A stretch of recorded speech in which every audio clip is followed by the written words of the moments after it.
हर चीज़ से डस्ट हटानी पड़ती है। ये एरिया थोड़ा सा ओपन है।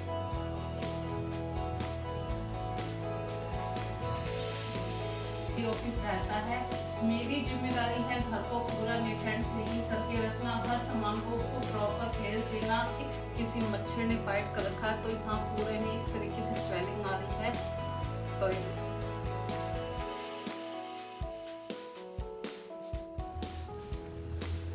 तो सबसे पहले तो फ्रेंड्स आप सबका वेलकम करती हूँ अपने इस छोटे से ब्लॉग चैनल पर। यदि अभी तक आपने मेरा चैनल सब्सक्राइब नहीं किया तो प्लीज़ सब्सक्राइब कर लीजिए और छोटी छोटी बातों को इग्नोर करते रहिए, क्योंकि इग्नोर कर देते हैं जब ही तो ज़िंदगी आगे बढ़ती है, नहीं तो बहुत ही रूखी सूखी सी ज़िंदगी हो जाती है फ्रेंड्स। और आपसे बात शेयर करना चाहती थी, कल का जो ब्लॉग मैंने डाला था वो होली के बाद 8 दिन बाद मतलब एक पूजा होती है छोटी सी, और किस लिए ये बच्चों के ऊपर होती है। बच्चों को चिकन पॉक्स हो जाता है, डॉक्टरी भाषा में तो इसे चिकन पॉक्स कहते हैं, पर हमारी भाषा में इसे ये कह देते हैं कि छोटी माता आ गई है। तो उसके लिए हमने मतलब ऐसे पूजा पाठ का एक नियम है, तो वो सारा ब्लॉग था कल उस चैनल में। यदि आपको थोड़ा सा भी वीडियो में कुछ भी पसंद आता है तो मुझे प्लीज़ लाइक और कमेंट ज़्यादा किया कीजिए, क्योंकि आप लोगों के लाइक और कमेंट की बहुत ज़्यादा ज़रूरत है मुझे भी।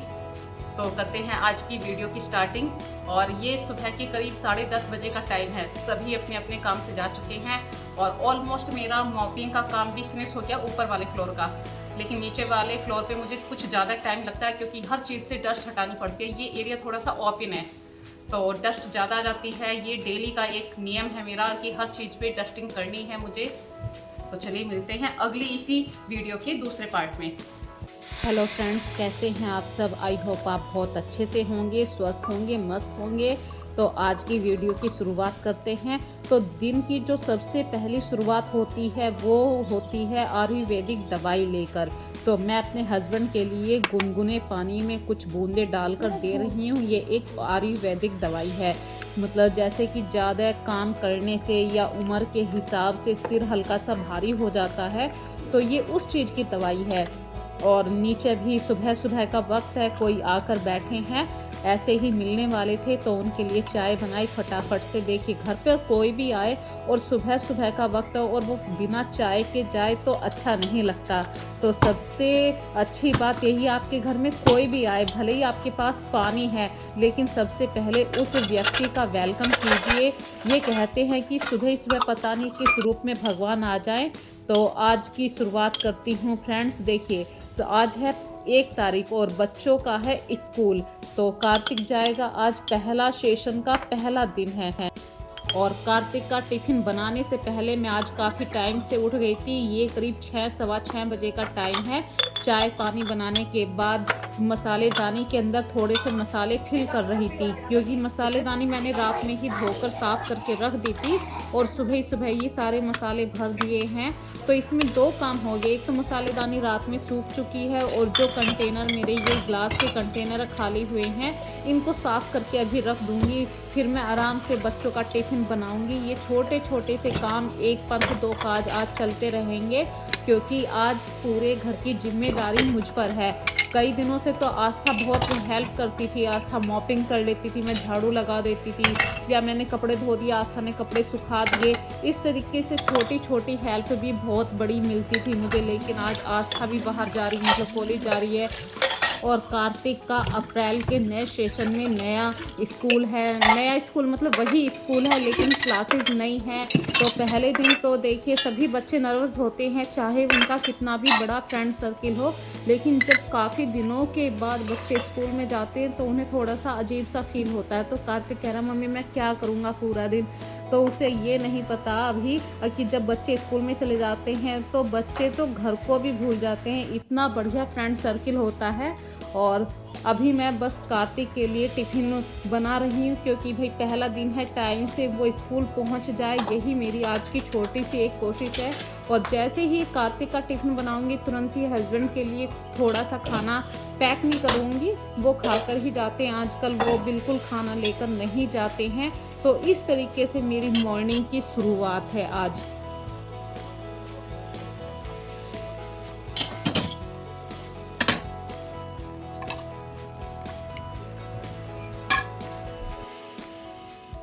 तो मैंने सुबह ही सुबह राजमा को बॉईल होने के लिए रख दिया था। तो बनाया है खाने में मैंने राजमा, फुल्का और मट्ठा। सुबह ही सुबह मट्ठा मिल जाए तो बहुत अच्छी है हैबिट होती है ये। और दूध पर जो मलाई आती है उसको मैंने निकाल के कढ़ाई में रख दिया, जिसमें मैंने ऑलरेडी जामुन लगा रखा है, दही लगा रखा है। और देखिए कार्तिक का स्कूल टाइम हो चुका है और फर्स्ट डे है, तो कार्तिक के पापा उसको स्कूल छोड़ने जा रहे हैं। तो आस्था के कानों के जो रिंग थे ये वाले मैं रख कर भूल गई थी, आज जाके मिले हैं। और मैंने अपने हस्बैंड को भी नहीं बताया था कि मैं रख के भूल गई हूँ, सारा घर ढूंढ लिया, आज जाके मिले हैं। और मिले भी इतनी कॉमन सी जगह थी जहाँ पे मतलब कभी सोचा नहीं करती थी, उस जगह को मैं 10 बार ढूंढ चुकी थी। और देखिए फ्रेंड्स, आस्था जा रही है अभी कॉलेज, पूरा घर अस्त व्यस्त है। आज है 1 तारीख, मतलब 1 तारीख, बच्चों का स्कूल लग चुका है। तो कार्तिक तो स्कूल चला गया 7:30 बजे ही, अब आस्था जा रही है अपने कॉलेज। हस्बैंड को ऑफिस भेजने के लिए उनके कपड़े प्रेस कर रही हूँ। आस्था तो चली गई है अभी, और अब मेरी जिम्मेदारी और भी ज़्यादा हो जाती है, क्योंकि पहले आस्था थोड़ी हेल्प कर देती थी मेरे घर के कामों में, लेकिन बच्चों की पढ़ाई के कारण मैं अपना सेल्फिश मतलब स्वार्थ नहीं देख सकती हूँ, उनकी पढ़ाई भी बहुत ज़रूरी है। तो अभी आस्था के सेमेस्टर 2 के एग्ज़ाम चलने वाले हैं, और सेमेस्टर 2 मतलब जब बच्चे बड़े हो जाते हैं, कॉलेज में आ जाते हैं, तो उनकी पढ़ाई और भी ज़्यादा डिफिकल्ट हो जाती है। छोटे बच्चों की पढ़ाई थोड़ी सी इजी होती है कि कोई उन्हें फेल भी नहीं करता है, लेकिन जब डिग्री कॉलेज में बच्चे आ जाते हैं तो इन सब चीज़ों से ऊपर हो जाते हैं। तो उसके लिए मुझे प्रॉपर टाइम देना पड़ेगा आस्था को। तो थोड़ी देर बाद आस्था ने काफ़ी हेल्प करी मेरी हर एक काम में। जब हम पढ़ा करते थे तो फ्रेंड्स उस समय मैं सुबह का टिफ़िन मतलब छोटे बहन भाइयों का टिफ़िन भी बनाती थी, घर का टोटल खाना बनाकर मैं अपने कॉलेज के लिए जाया करती थी। लेकिन आजकल का पढ़ाई का पैटर्न बदल गया है, टाइम बदल चुका है। पहले टाइम में देखिए कौन इतना केयर करता था कि हम पढ़ने जा रहे हैं, कोई किसी पे फ़र्क नहीं पड़ता था, अपने लिए पढ़ते थे हम लोग। लेकिन आजकल का टाइम इतना वो हो गया, अगर बच्चे नहीं पढ़ते तो बच्चों पे तो फ़र्क नहीं पड़ता, लेकिन हम पेरेंट्स पे ज़रूर फ़र्क पड़ता है। और हमें एक टेंशन हो जाती है, अरे बच्चे पढ़ क्यों नहीं रहे हैं, फेल हो जाएंगे। इतनी अच्छी तरीके से माइंड अभी भी काम करता है कि हाँ बच्चे फेल नहीं होने के, लेकिन फिर भी एक एज ए मदर होने के नाते मुझे हमेशा आस्था की चिंता रहती है कि वो अपने भविष्य के लिए क्या करेगी। और मेरे हस्बैंड हमेशा कहते हैं कि तुम इतना मत सोचा करो, जो भी होगा अच्छा ही होगा। आस्था बहुत समझदार है, लेकिन मम्मी होने के नाते मैं हमेशा आस्था के भविष्य के बारे में, आस्था को लेकर हमेशा चिंतित रहती हूँ। तो इन्हीं छोटी छोटी बातों के बीच में देखिए आज का जो डेली वाला बेसिक काम जो होता है, उसी में मैंने प्लस कर लिया है फ्रिज को क्लीन करने के लिए। क्योंकि मैं बताऊं आपको फ्रेंड्स, कल रात मैंने फ्रिज चलाना भूल गई थी, उसकी वजह से सारी रात इसके अंदर एक अजीब सी स्मेल हो गई। तो मैंने सोचा जब फ्रिज बंद ही रहा है तो इसे पहले साफ़ ही कर देती हूँ, फिर फ्रिज को चलाती हूँ। तो ये छोटे से ऐसे काम हो जाते हैं जो माइंड से स्लिप हो जाते हैं। तो लगे हाथ मैंने पूरे फ्रिज को साफ़ कर दिया, और जो ये कांच का गिलास है इसको भी साफ़ कर दी थी, इस पर दूध के निशान लग गए थे। और फ्रिज में कुछ ना कुछ आप देखिए कितना भी संभल के रख लीजिए किसी भी सामान को, कुछ ना कुछ फूड के पार्ट्स, आपके खाने के पार्ट्स गिर ही जाते हैं। तो महीने में एक बार तो क्लीनिंग ज़रूर करनी चाहिए, पर ये मेरी महीने में नहीं 2 बार ऐसे हो गया, हफ्ते में 2 बार क्लीनिंग हो रही है। जिस दिन पिछली बार साफ़ करा था एक्यूरेट उसी दिन मेरे हाथ से कुछ स्लिप हो गया था और फ्रिज के अंदर वो बिखर गया था, जब इतनी तेज़ झुंझल सी छूट रही थी कि अभी तो फ्रिज साफ़ करा, फिर से मुझे साफ़ करना पड़ा। तो कभी कभी ऐसी भी सिचुएशन हो जाती है। तो हफ्ते में नहीं 15 दिन में ये 2 बार साफ़ हो चुका है फ्रिज, ये दूसरी बार नंबर है। वरना मैं टोटली मिलाकर कुछ काम ऐसे मंथली काम होते हैं जिसके लिए मैं एक छोटी सी लिस्ट बना कर रखती हूँ, या कभी कभी अब तो खैर इतना आइडिया होने लगा है मुझे, मैं लिस्ट भी नहीं बनाती हूँ, बिल्कुल माइंड सेट रहता है कि भाई 20 दिन हो गए हैं, मुझे कर्टेन वॉश करने हैं या फ्रिज को साफ़ करना है। जैसे कि हर छठे महीने में घर को वॉश करती हूँ। ये कुछ ऐसी बातें हो जाती हैं जो हमेशा आपके माइंड में हमेशा सेट रहती हैं। तो अभी साफ़ सफाई के मामले में देखिए सिंक को मैं डेली बेस पे डेली ही दिन में 2 बार साफ़ करती हूँ। उसी की वजह से ये 6 या 7 साल पुराना सिंक है और आज भी अच्छा लगता है, साफ़ सुथरा लगता है। यदि आप चाहते हैं ना कि हमारी किचन से किसी भी तरीके की स्मेल ना आए, तो सिंक एरिया में जब आप बर्तन साफ़ कर लें, वाइपर ज़रूर कर दीजिए। सिंक एरिया को जितना आप ड्राई रखेंगे, बदबू बिल्कुल फ्री रहेगी, वहाँ पे कोई भी बैड ऑर्डर नहीं रहेगी। और जो हमारे कपड़े होते हैं किचन को वाइप करने के, उन्हें धूप में ज़रूर रखिए। इसका रीज़न मैं बताती हूँ, हम कभी ना कभी तो भाई किचन में काम करते हैं, जैसे दूध बॉईल हो जाता है और हम उसी कपड़े से साफ़ कर देते हैं और कपड़े को धो के वहीं सिंक के पास रख देना, तो उसमें क्या स्मेल से उड़ जाती है। यदि आप उसे धो के तुरंत बाहर रख देते हैं, बाहर धूप में सुखा देते हैं, तो वो बदबू बैड ऑर्डर नहीं आने की। और अभी जो मैंने फ्रिज की ये सब जाली, फ्रिज के सारे सामान को बाहर निकाल के साफ़ किया था, तो मेरे पास जो पुराने वाला लाइनर था वो ख़राब हो गया था, मैंने उसे चेंज कर दिया। और इस बार जो मैं देखिए वेस्ट चीज़ों से यूज़ कर रही हूँ इस फ्रिज का लाइनर, तो मेरे पास बच्चों की स्टेशनरी में जो प्लास्टिक का मतलब पॉलीथीन शीट में रोल आता है, उसको मैंने इस शेप में काटा है और वही लाइनर की तरह मैं यूज़ कर रही हूँ। अब कोई कह भी नहीं सकता कि मैंने कोई लाइनर यहाँ पे यूज़ किया है। और जब कभी फ्रिज गंदा होगा, वो शीट निकाल के मैं तुरंत उसे वॉश कर दूँगी। और फ्रेंड्स, गर्मियाँ चल पड़ी हैं, तो पानी की कमी ना हो आपके इस बॉडी में, तो आप टाइम टू टाइम चाहे पानी पीजिए, रसना पीजिए, ग्लूकॉन डी पीजिए, कुछ ना कुछ आपको ऐसा करना है, अपनी बॉडी को भी फिट रखना है। यदि आप पार्लर में काम करते हैं, जैसे कि आपने किचन में खाना बनाया, तो तुरंत ही किचन को पूरा साफ़ करके ही आप किचन को छोड़ के निकलिए। ये नहीं है कि एक बार मैंने खाना बना लिया, फिर 2 बर्तन साफ़ कर लिए, फिर झाड़ू लगा लिया, नहीं। यदि आप किचन में हैं तो किचन को बिल्कुल फिनिश करके ही वहाँ से निकलिए, तो एक तरीके से आपको हेल्प मिलनी शुरू हो जाएगी। हाँ, मेरा एक काम बंद हो गया है, एक काम ख़त्म हो गया है। और अब मैं आ गई हूँ फ्रेंड्स झाड़ू पोछे के लिए। तो झाड़ू के लिए तो सबसे पहले देखिए, आपको प्रॉपर हर सामान को पहले डस्ट फ्री करना पड़ता है। जो सामान इधर उधर फैला हुआ होता है, उसे सही से ऑर्गेनाइज करके रखना होता है, झाड़ना होता है। हर चीज़ पे मतलब कुछ ना कुछ खाने के पार्ट्स भी गिर जाते हैं, बच्चे इधर उधर बैठ जाते हैं, या कुछ ना कुछ कण हो जाते हैं, डस्ट हो जाती है।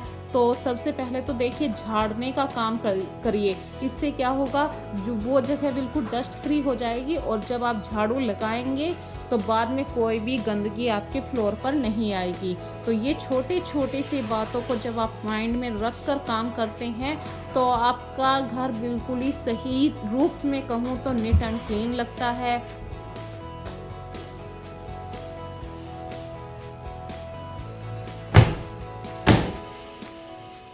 और जो सोफ़े की बैक होती है, ये कितनी बार आप सही से अरेंज कर लेते हैं, लेकिन कहीं ना कहीं ये स्लिप करती ही रहती है। या आपने जो कुशन रखे हैं, आप भले ही उसे तिरछे रखें या स्टाइल में रखिए, सिंपल ढंग से रखें, वो भी हमेशा बार बार बिगड़ते हैं। तो कुछ काम ऐसे होते हैं जिनको आप काउंट में नहीं कर सकते हैं कि मैंने अभी तो करा था। ये काम जब भी आप उस एरिया से निकलिए, उस काम को सही से करके निकलते रहिए। तो सोफ़े के जो कुशन कवर होते हैं, उनको आप दिन में चाहे 10 बार ठीक करिए, ये करना भी पड़ता है, क्योंकि बच्चे अक्सर यही करते हैं, बैठे सोफ़े पर तुरंत कुशन को अपनी गोद में रख लिया। ये बच्चों की बहुत बुरी हैबिट होती है, बच्चों की ही नहीं, हम बड़ों की भी हैबिट हो चुकी होती है। तो कुशन को तो पता नहीं ऐसे समझते हैं हम सभी कि पता नहीं क्या खिलौना सा है।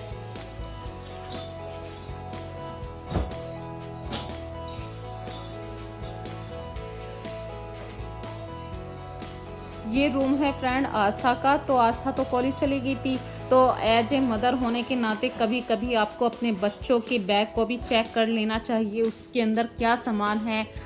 ये मम्मी होने के नाते माँ की जो चिंताएं होती हैं, उन सब से फ्री होने का एक छोटा सा सॉल्यूशन है। और ये देखिए, ये कार्तिक के रूम की हालत। कार्तिक का कल नया कोर्स आया था, तो उसने जो भी कॉपियों पे कवर चढ़ाए, सारी गंदगी, मतलब जो पेपर की कटिंग होती है, रोल की कटिंग होती है, सब इसी तरीके से पड़ा है। तो वो तो चला गया सुबह सुबह स्कूल। अब उसके कमरे को सही से व्यवस्थित रखने के लिए मैं आई हूँ। और जो ये रोल बचे हुए हैं, क्योंकि अभी प्रॉपर तरीके से पूरी किताबों पे रोल असेंबल किया है, तो अभी 3-4 दिन लग जाएंगे। अभी उसकी शायद 3 बुक नहीं भी आई हैं, तो ये काम तो देखिए 1 वीक लगेगा पूरा। तो सारी स्टेशनरी को मैंने सही से अरेंज करके रख दिया है। और जो हमारे बच्चों की पुरानी किताबें हैं, देखिए जो पुरानी किताबें थी वो तो मैंने एक बच्चे को ऐसे ही दे दी हैं। मैं कभी भी किताबों के पैसे बच्चों को नहीं लेने देती हूँ। इससे क्या होता है, आपके बच्चे भी गलत बात सीखते हैं। और जो ये शिक्षा होती है, एजुकेशन होती है, इसको आप कभी भी पैसे से मत तोलिए। यदि किसी की हेल्प हो जाती है 4 किताबें देने से तो आप कर दीजिए। तो मेरे ही पड़ोस में एक बच्चा था, उसको पता था कि कार्तिक 7th क्लास से अभी 8 में आया है, तो उसने कार्तिक से पूछा, कार्तिक अपनी बुक्स दे सकते हो? तो कार्तिक भी पूछने के लिए आया था, मम्मी किताबें दे दूं? तो मैंने भी हाँ भर दी थी। मैंने कि हाँ सारी बुक दे सकते हो, जो कॉपियाँ हैं उनको तुम संभाल के रख लेना, क्योंकि ये कॉपियाँ पूरी फिल नहीं हुई हैं।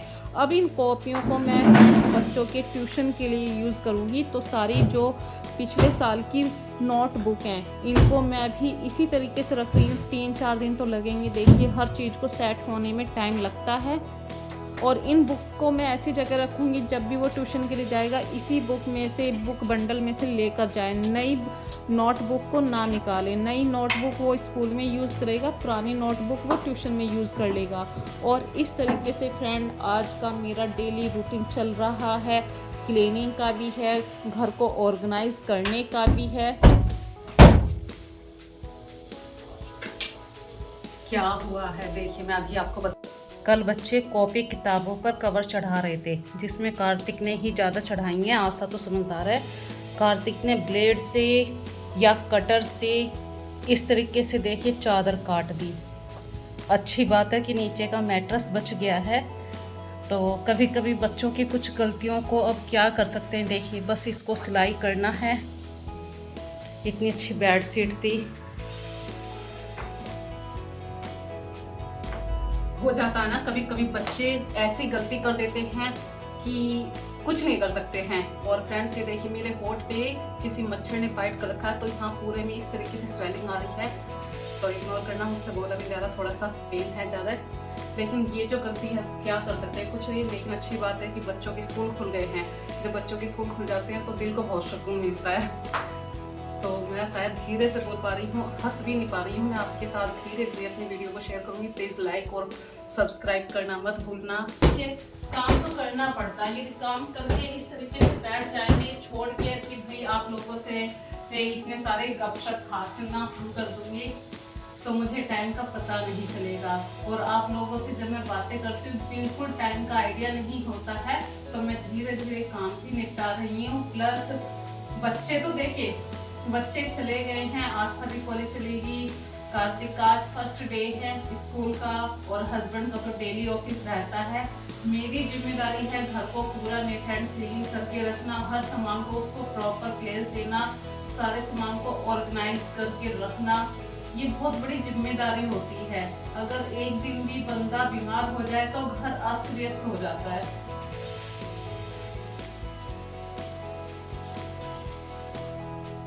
आपसे बात करते हुए, आस्था की, कार्तिक की बातें करते हुए देखिए फ्रेंड्स पता ही नहीं चला टाइम का। ऑलमोस्ट मेरी वीडियो भी कंप्लीट होने वाली है और घर का टोटल काम मैंने फिनिश कर लिया है। अब बस नहाने का और कपड़े वॉश करने का काम रह गया है। तो ये वीडियो मैं अभी आप लोगों के सामने शेयर कर रही हूँ। तो आप लोग भी बताना कि भाई बच्चों के नए सेशन के स्कूल खुल चुके हैं, आज बच्चों के स्कूल में क्या हुआ। तो कार्तिक तो जैसे ही स्कूल से आएगा वो आते ही कहेगा, मम्मी आज स्कूल में कुछ नहीं हुआ। वो उसकी जो एक्टिंग होती है ना, सही बताऊं फ्रेंड्स, ऐसे हंसी आती है बहुत ज़ोर से। मैंने कि जैसे बच्चे पहली बार स्कूल जा रहे हैं, उन्हें सब कुछ पता है कि पहले दिन इंट्रोडक्शन होता है, फ्रेंड सर्किल बनता है। लेकिन कार्तिक की जो अदा है वो उस अदा पे मैं मर जाती हूँ, सही बताऊँ फ्रेंड्स आपको। तो आज का छोटा सा ब्लॉग मैंने आप लोगों के साथ शेयर किया है। मेरे इस ब्लॉग को ज़्यादा से ज़्यादा शेयर कीजिए, प्यारे प्यारे कमेंट ज़रूर किया कीजिए। और जब आप लोग कमेंट करते हैं तो मुझे एक नया मोटिवेशन मिलता है, नई वीडियो डालने का मन में एक उत्साह हो जाता है कि आप लोग वेट कर रहे हैं। इसलिए मैं अपनी वीडियो में कुछ नया लेकर आऊँ, लेकिन वही डेली के घर के काम होते हैं, डेली का झाड़ू पोछा, डेली का खाना पीना। बस ऐसे ही नए तरीके से कोशिश करती हूँ आप लोगों के सामने कुछ ना कुछ लेकर आऊँ। तो इसी सब के साथ फ्रेंड्स अपना ध्यान रखिए, खुश रहिए। So take care friends.